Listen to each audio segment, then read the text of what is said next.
Hi guys! Kita niyo naman, nagka-curly ako ngayon. Bagay ba? I love my new look. Because of this. Ayan.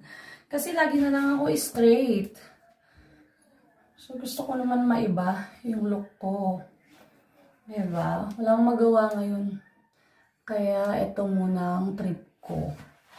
Ayan. Ika-curly ko muna ang aking hair today.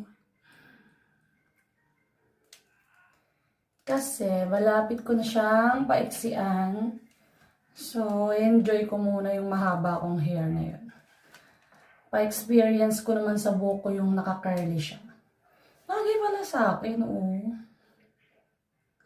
Bagay ba?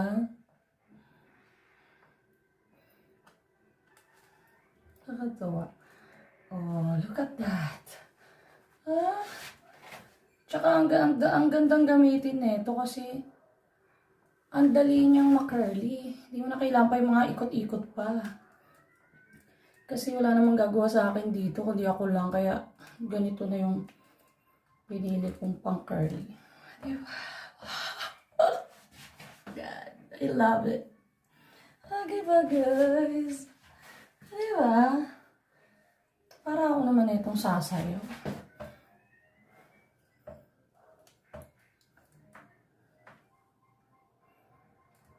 Wala.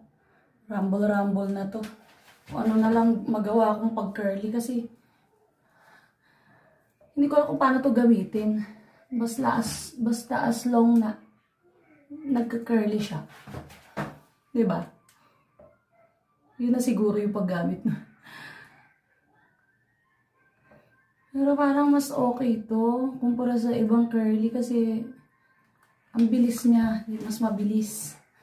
So, pag nagmamadali ka, tapos gusto mong curly agad yung hair mo, ito. Yung ganitong iron ng magandang gamitin. Ah, ang ganda-ganda. Oh, di ba? Look at that. Sobrang ganda niya, guys. I love it. Oh, nagmaganda na naman ang lola nyo ngayong araw na to. Wala kasi ako magawa.